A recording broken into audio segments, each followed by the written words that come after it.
እነዚህን 6 ነገሮች በአግባቡ የማታውቁ ከሆነ በጭራሽ ክሪፕቶ ላይ ስኬታማ ልትሆኑ አትችሉም። ብዙ ጊዜ 80% የሚሆኑት የክሪፕቶ ኢንቨስተሮች በአግባቡ ፕሮፊት ሳያገኙ ወይም ደግሞ በኪሳራ ከክሪፕቶ ዓለም ይወጣሉ። ምክንያቱ ደግሞ ሊኖራቸው የሚገባው ስነ ልቦና ወይም ሳይኮሎጂ በአግባቡ ስለሌላቸው እና ጉዳዩን በትክክል መረዳት ባለመቻላቸው ነው ማለት ነው።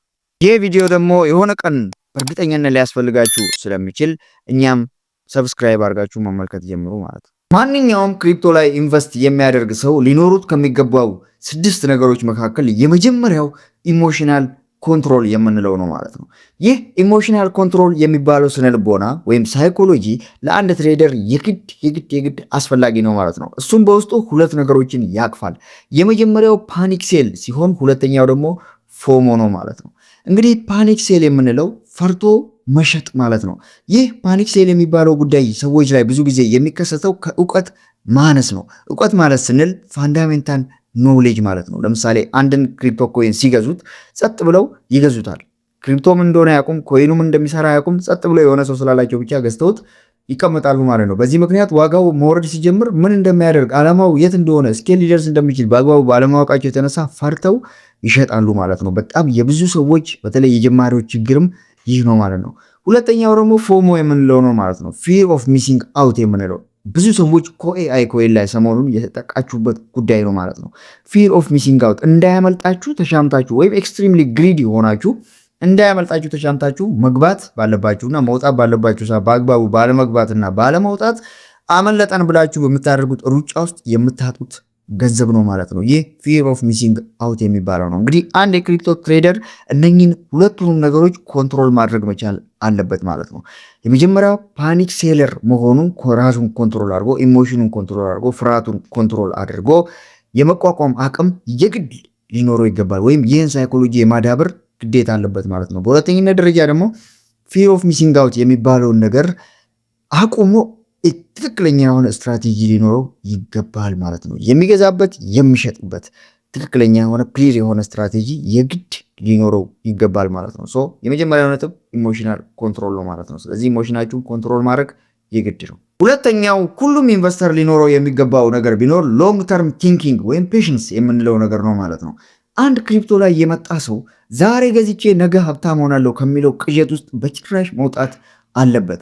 እዚህ ጋር እንግዲህ ትላንት ማታ ገዝቶ ዛሬ ሀብታም የሆነ ሰው የለም ወይ ልትሉ ትችላላችሁ። አለ። እኔ ደግሞ የምጠይቃችሁ ቁጥሩ ስንት ነው ብዬ ነው። ምናልባት አንድ ሰው ወይም 2 ሰው ቢሆን ነው ባይቻንስ እንደዛ ያደረገ። አብዛኞቹ ኢንቨስተሮች ግን በሎንግ ተርም ቲንኪንግ ውስጥ ነው ሰክሰስፉል የሆኑት ማለት ነው። ለምሳሌ ራሱ ጂኔሱ ሳቶሺ ናካሞቶ ብታነሱት ሚሊዮነር የሆነው በ15 ዓመት ውስጥ ነው። ከራሱ ዋሌት ላይ አንዲት ኮይን ሸጦ አያውቅም። እዚህ ውስጥ ቢር ማርኬት ሳይመጣ ቀርቷልም ቡል ማርኬትም ሳይመጣ ቀርቷልም። 20 ሺህም ሲገባ እሱ አይቷል። 0.05 ሳንቲም እያለም ነበረ። ከዛ በኋላ ቢር ማርኬት መጥቶ በኮሮና ጊዜ ቢትኮይን ሲወርድም አይቷል። ነገር ግን ቢር ማርኬት የሚሆን ቡል ማርኬት ላይ ስታይ በመሆን እና በፖዚሽኑ ላይ በመቆየት ሎንግ ተርም ቲንኪንግ ስላለው ምናልባት 1 ሚሊዮን ሲገባ ሊሸጠው ስለሚችል ባለበት ቦታ ቀጥ ብሎ በመቆም ታግሶ ይጠብቃል ማለት ነው። ስለዚህ ሎንግ ተርም ቲንኪንግ የምንለው ወይም ነገ ሀብታም ሆናለሁ ብሎ ከማሰብ ቅዠት ውስጥ መውጣትና የረጅም ጊዜ እቅድ መያዝ እጅግ በጣም አስፈላጊ ነው ማለት ነው ማንኛውም የክሪፕቶ ኢንቨስትመንት ላይ። ይህንን ስል ግን ሚም ኮይኖችን አይጨምርም። ስፔሻሊ ረግፉል የሆኑ ሚም ኮይኖችን አይጨምርም። ሪል የሆነ ዩዝ ኬዝ ያላቸው ኤግዛክት ጉድ ፋንዳሜንታል ያላቸው ኮይኖችን ብቻ ነው ማለት ነው። ሶስተኛው ሊኖረን የሚገባው ሳይኮሎጂ ደግሞ ኮንቲኒየስ ለርኒንግ ነው ማለት ነው። እንግዲህ አንድ ክሪፕቶ ላይ ኢንቨስት የሚያደርግ ሰው በጣም ኮንቲኒየስ የሆነ ለርኒንግ፣ አታችመንት፣ አቴንሽን እዛ ክሪፕቶ ላይ ማድረግ ይጠበቅበታል ማለት ነው። በቀን በቀን ማንበብ አለበት። አዳዲስ ቴክኖሎጂዎች ኢመርጅ ያደርጋሉ። አዳዲስ ናሬቲቮች ይመጣሉ። ዲፋይ ምንድነው፣ ብሎክቼን ምንድነው የሚለውን ነገር ጥርት አድርጎ በቀን በቀን አዳዲስ ቴክኖሎጂዎችን ሁሉ አዳፕት እያደረገ ራሱ ሁሌ ማስተማር መቻል አለበት ማለት ነው። ለምሳሌ ዘንድሮ ዲሴንትራላይዝ ሳይንስ ናሬቲቭ ተጨምሯል። ኤአይ ተጨምሯል። ሌሎች ናሬቲቮች ዜሮ ኖሌጅ የሚባሉት ናሬቲቮች ተጨምረዋል። በርካታ ናሬቲቮች ተጨምረዋል። ቴክኖሎጂዎችም እንደዛው እየጨመሩ ይመጣሉ ማለት ነው። ስለዚህ አንድ የክሪፕቶ ኢንቨስተር የሆነ ሰው ኢመርጂንግ የሚያደርጉ ቴክኖሎጂዎችን የማወቅ ግዴታ አለበት ማለት ነው። ስለዚህ ሁሌ የመማር ስለንቦናና የማንበብ ስለንቦናን ራሱ ላይ ማዳበር የግድ ይለዋል ማለት ነው። በአራተኝነት ደረጃ ደግሞ አንድ የክሪፕቶ ኢንቨስተር ሊኖሩት ከሚገባ ሳይኮሎጂዎች ውስጥ አንዱ ምንድነው? ሪስክ ማኔጅመንት ነው። ይህ ሪስክ ማኔጅመንት ማለት ምን ማለት ነው? ብታጡት እንኳን አፎርድ ልታደርጉት የምትችሉት ወይም ብታጡት ህይወታችሁን ሊያናጋው የማይችል ገንዘብን ነው ክሪፕቶ ላይ መጠቀም ያለባችሁ ማለት ነው። የቤት ኪራያችሁን፣ የልጆቻችሁን የትምህርት ቤት ክፍያ፣ ሌሎች ለመኖር የግድ የሚያስፈልጓችሁን ገንዘቦች በጭራሽ ክሪፕቶ ላይ ኢንቨስት ማድረግ የለባችሁም ማለት ነው። ክሪፕቶ ላይ ኢንቨስት ማድረግ ያለባችሁ ባንክ ውስጥ እንዲሁ ጸጥ ብሎ የሚቀመጥ ገንዘባችሁን ወይም ደግሞ ቢጠፋም ያን ያህል ላይጎዳችሁ የሚችል ገንዘባችሁን ነው ማለት ነው። እና ደግሞ በተጨማሪ ሉዝን ወይም ደግሞ የማርኬት ዳውን አድርጎ መቀነስን ፓርት ኦፍ ትሬዲንግ ነው ብላችሁ አክሴፕት ማድረግ መቻል አለባችሁ ማለት ነው። ይህንን ካልተቀበላችሁ ዛሬ $100 ኢንቨስት አድርጋችሁ $30 ሉዝ ሲሆን የምታብዱ ከሆነ እና የምትሸጡ ከሆነ ሌላ ኪሳራ ራሳችሁ ላይ ታመጣላችሁ ማለት ነው። ልክ እንደ ማንኛውም ህይወት እንደ ማንኛውም የንግድ መክሰር እና ማግኘት መኖሩን ማመን ያስፈልጋል እንደ አንድ ነጋዴ ማለት ነው። ሁሉ ጊዜ አተርፋለሁ ብሎ ማሰብ ትክክል አይደለም። እንዲሁም ደግሞ ትርፎች ሲገኙ በትርፍ ላይ ሌላ ትርፍ ጨምራለሁ ብሎ ጸጥ ብሎ መጠበቅም ትክክል አይደለም። ትርፍ ስታገኙ ትርፋችሁን እንደ ማንኛውም ስራ ፕሮፊታችሁን ቴክ ማድረግ መቻል አለባችሁ ማለት። በአምስተኛ ደረጃ እጅግ በጣም አስፈላጊው ነገር ምንድነው? ኢንዲፐንደንስ ቲንኪንግ የሚባለው ነገር ነው፣ ወይም ነፃ አስተሳሰብ ማለት ነው። ብዙ ጊዜ አይታችሁ ከሆነ ኮይኖች ሜንሽን ሲደረጉ ወይም ስናደርግላችሁ ዱ ዩር አውን ሪሰርች እንላለን። ይህ ማለት ምን ማለት ነው? ኢንዲፐንደንት ቲንኪንግ እንዲኖራችሁ ማለት ነው።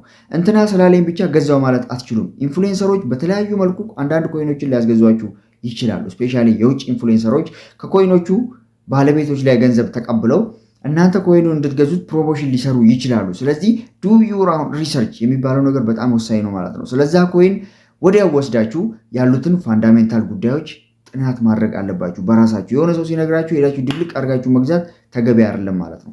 ሄዳችሁ አንብባችሁ ፋንዳሜንታል የሆኑትን ጉዳዮች ለምሳሌ ዲፋይ ላይ ያለው ሎክድ ቫሊዩ ምን ያህል ሆልደር እንዳለው፣ ቴክኖሎጂው ምን እንዳካተተ፣ ወደፊት ተስፋ አለው የለውም የሚለውን ጉዳይ እንዳለ አይታችሁ ከዛ በኋላ ነው ኢንቨስት ማድረግ ያለባችሁ ማለት ነው። ቀጥታ የሆነ ሰው ትዕዛዝ ወስዳችሁ ወይም ሜንሽን ሲያደርገው ወስዳችሁ ገንዘባችሁን ግልብጥ አድርጋችሁ መግዛት የለባችሁ ማለት ነው። ያ ኢንዲፐንደንስ ቲንኪንግ ከቀን ወደ ቀን እየዳበረ ይመጣና በራሳችሁ ፉል ሆናችሁ ኢንቨስት የምታደርጉበትን አቢሊቲ አኳየር እንድታደርጉ ያደርጋችኋል ማለት ነው። ስለዚህ ኢንዲፐንደንት ቲንኪንግ እጅግ በጣም አስፈላጊ ነገር። ስድስተኛው እና የመጨረሻው ሊኖራችሁ የሚገባ ነገር ምንድነው? ዲሲፕሊን ነው።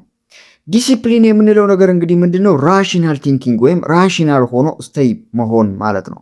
በፊር ኤንድ በግሪድ መካከል ምንም አይነት መናወጥ ሳይኖር ልክ ሰሞኑን እየተፈጠረ እንዳለው ጉዳይ አይነት ነገሮች ሲከሰቱ ሲፈጠሩ እናንተ ራሽናል ሆናችሁ ጉዳዮቹን ከውጭ ቁጭ ብላችሁ ያጠናችሁ ያነበባችሁ ቁጭ ብሎ መጠበቅ ወይም ዲሲፕሊን ያስፈልጋችኋል ማለት ነው። አለበለዚያ ፊር ሲመጣ የምትገዣችሁ የምትሸጡ ከሆነ ግሪድ ሲመጣ እየሮጣችሁ እንደገና ሄዳችሁ የምትገዙ ከሆነ ያ ዲሲፕሊን አይደለም። አንድ ዲሲፕሊን ያለው ሰው ምን ያደርጋል? ክሪፕቶ ላይ በትክክል ምን ሰዓት ነው መግዛት ያለብኝ የሚለውን ያውቃል።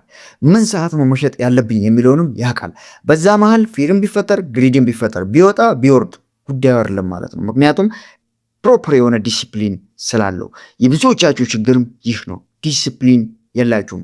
የሆነ ኮይን እያደገ ካያችሁት ሮጣችሁ ሄዳችሁ ትገዙታላችሁ። ትንሽ ከወረደ ሮጣችሁ ሄዳችሁ ትሸጡታላችሁ። ስለዚህ ሁሌም ለሚገዛና ለሚሸጥ ወይም ዲሲፕሊን ያለው ሰው የእናንተ ገንዘብ ለሱ እየገባ እናንተ ሁሌም መሃል ላይ ትቀራላችሁ ማለት ነው።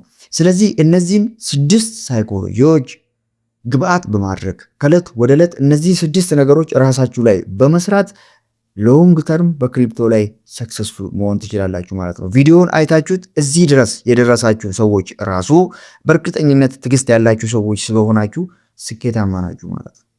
ቪዲዮአችን ከተመቻችሁ እኛን ሰብስክራይብ ማድረግ አትርሱ። ሐሳብ አስተያየቶች ካሏችሁ ደግሞ ኮሜንት ላይ ጻፉልን። ይመቻችሁ።